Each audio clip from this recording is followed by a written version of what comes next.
Bueno, volvemos a este formato después de un par de semanas ahí de descanso, de impas, eh, tratando ahí de cerrar un poco lo que había quedado pendiente en relación a el periodo republicano en Roma. Eh, para que entiendan el contexto general, eh, tienen que comprender los últimos 2 siglos de vida de la República como un espacio, un momento en el cual el enfrentamiento entre eh, el Senado, por un lado, ¿no? Y por el otro lado, algunos tribunos, se agudiza.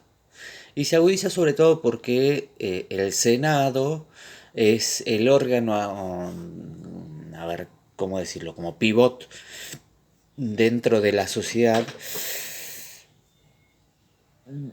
sobre el cual, digamos, se articulan muchas de las construcciones políticas y de poder que se van sucediendo a lo largo de este periodo, ¿no?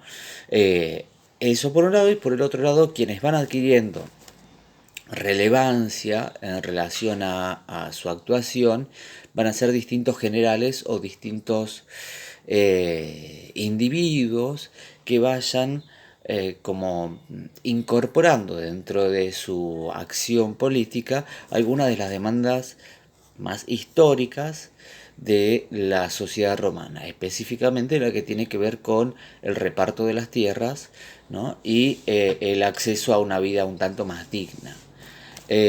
Bueno, por el lado del Senado, lo que ya mencionamos, que es el órgano supremo, el que controla toda la vida y la política, independientemente de la existencia de los tribunos. En el caso de los generales son los que garantizan los ingresos constantes a las arcas de la República. Y por otro lado, cada tanto algunos de estos tribunos, como ya habíamos mencionado anteriormente, surgen de las propias filas de la plebe y terminan transformándose en voceros de ese descontento que tiene años, ahí como en un estado latente. Este va a ser un periodo en el cual se van a dar los últimos 2 siglos, nos referimos a eso específicamente, en el cual se van a dar una serie de intentos de reformas agrarias por a través, mejor dicho, de distintos personajes. El primero es Tiberio Graco, ¿no? Que intenta hacer una suerte de reforma en el siglo II, más o menos, eh, y también ofrece la posibilidad de enlistarse a un montón de sectores que, digamos, se encontraban, por así decirlo, desocupados, de enlistarse en el ejército. ¿Qué posibilitaba enlistarse en el ejército? Bueno, el acceso posterior a tierras, por un lado, y también el acceso en el medio a algunas riquezas a partir de los botines que se consiguieran en cada una de las campañas, ¿sí? Esta propuesta de Tiberio encuentra su oposición, obviamente, en el Senado y también en Octavio, que es el otro tribuno con el cual comparten el cargo. Bueno, ¿qué sucede finalmente? Que a Tiberio Graco lo terminan asesinando. No va a ser ni el primero ni el único, pero bueno, es importante destacar eh, una regularidad en el tratamiento hacia la oposición política por parte sobre todo de los senadores. A su muerte, quien asume es su hermano, que se llama Cayo Graco, ¿no? Quien retoma ese sentido que tenía originalmente la reforma y que por las presiones de quienes no querían hacer estas concesiones termina huyendo, ¿no? Y muere en esa, asesinado en esa huida. Eh, durante estos años también se van a dar una serie de guerras, sobre todo en las fronteras, ¿no? En la frontera de Hispania, en la frontera de Galia, en Numidia, eh, y se van a dar una serie de alteraciones sustanciales al orden histórico, institucional, a partir de estas disputas entre quién es el que ocupa el cargo en este momento. Uno de los más importantes es Sila, que era un general del ejército, que viene, digamos, convocado por el Senado a poner orden y termina transformándose en una suerte de dictador durante algunos años y obviamente persiguiendo despiadadamente a toda la oposición, ¿no? Este pasaje, digamos, podría ser considerado como una de las primeras guerras civiles que se dan al interior de Roma, ¿sí? De lo que se deriva, podríamos denominarlo así, una serie de concesiones para algunas provincias, algunas poblaciones que estaban ahí como insistiendo sobre todo con el tema de la ciudadanía, que otorgaba naturalmente mucho más derechos que la no ciudadanía. ¿Sí? Eh, Obviamente que al establecerse alguna de esas leyes en relación a la ciudadanía, algunos pueden acceder y otros no, lo cual, digamos, de momento deja el problema resuelto, pero va a surgir con más fuerza unos años más adelante.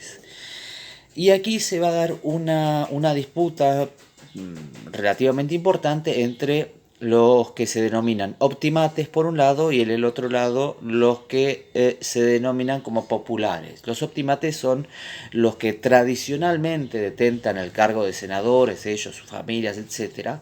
Son la vieja aristocracia romana. Y los populares también son parte del Senado, pero digamos serían una suerte de nuevos nobles, por así decirlo, nuevos aristócratas, ¿sí? Que en esta disputa tienden a apoyarse en esos reclamos populares para poder torcer el brazo de la vieja aristocracia. Esta serie de discusiones, o esta serie de disputas, mejor dicho, se van a transformar en la conformación de un primer triunvirato. Ya no van a ser dos tribunos, sino que van a ser tres ahora. A partir de un acuerdo que es sumamente precario, como ya veremos después en el segundo. Y aquí accede por primera vez a uno de los personajes más notables dentro de la historia romana, que es Julio César. Primero como triunvirato y luego, a partir de sus habilidades políticas y militares, termina transformándose en el dictador de esos últimos años ya de la República Romana. Obviamente que esta circunstancia altera aún más la relación existente con el Senado y Julio César termina siendo asesinado en el año 53, me había olvidado de la fecha, ¿no? Termina siendo asesinado en el año 53 después de haber establecido una serie de vínculos por algunas provincias, como por ejemplo Egipto, de la cual se recuerda sobre todo su vinculación con Cleopatra. Dentro de las reformas que se establecieron durante el periodo de Julio César, algunas son relativamente duraderas, otras son muy efímeras, obviamente porque mueren con él, pero algunas que son importantes y a tener en cuenta son las siguientes. La primera es que el Senado incorpora a nuevos miembros, ¿no? Es un Senado aumentado, digamos. Con lo cual, obviamente, el peso que pasa a tener, por un lado, es menor, ¿sí? Porque obviamente ya no concentra en tan pocas manos las decisiones, pero por el otro lado, logra con esto tener el apoyo de otras provincias, por ejemplo, con lo cual puede quedar virtualmente partido entre los populares, como les decía anteriormente, y los optimates. Otra de las reformas importantes en relación al periodo de Julio César es el reparto de tierras, ¿no? Aquella vieja pretensión logra, al menos en algunos sectores, satisfacerse a través de la entrega de tierras, especialmente a quienes hubieran participado de algunas de las campañas militares de las que ya les mencioné, bueno, Julio César estuvo por casi todo el territorio romano, ¿no? De tal forma que eso lo que incentiva además es el establecimiento de nuevas colonias. Y este quizá es el aspecto más duradero y más importante de este periodo, ¿no? Las nuevas colonias se sitúan en lugares estratégicos. No es que una nueva colonia va a estar, por ejemplo, no sé, en Milán, ¿no? Las nuevas colonias se sitúan sobre todo en los márgenes, ¿no? En esos límites que generalmente son amenazados por las poblaciones bárbaras, eh, cerca de, digamos, de los confines. Por ejemplo, no sé, en Britania, ¿no? En África algunas. Otras se van a establecer en Hispania, ¿no? Algunas se van a situar al norte, a la altura, digamos, entre el Rin y el Danubio, pongámosle. De tal forma que lo que van logrando con eso es, por un lado, satisfacer la demanda de tierras y por el otro, justamente como son excombatientes, establecer esa suerte de fuertes o de enclaves para frenar la invasión bárbara en esos lugares que el Senado o la República Romana ya difícilmente pueda controlar. A la muerte de César comienza un periodo sumamente difícil y que ya es el final en relación a quién es el sucesor, porque digamos no muere de muerte natural y su hijo, digamos, o algo así, había quedado en Egipto a través de algo no demasiado claro que había tenido ahí con Cleopatra, ¿no? Entonces, bueno, ¿quién es el sucesor? Julio César había sugerido que su sucesor en su testamento fuera otro pariente, creo que el sobrino nieto o por ahí anda, ¿no? Que se llamaba Octaviano. Pero el Senado, obviamente, que era además un niño en ese momento, unos 16, 17 años, ¿no? Y por el otro lado estaba otro personaje así de peso, que es Marco Antonio, ¿no? Que también había tenido ahí su historieta con Cleopatra. General de mil batallas, etcétera. El Senado, obviamente, vivo, dice, bueno, vamos a apoyar al pibito, porque de tal forma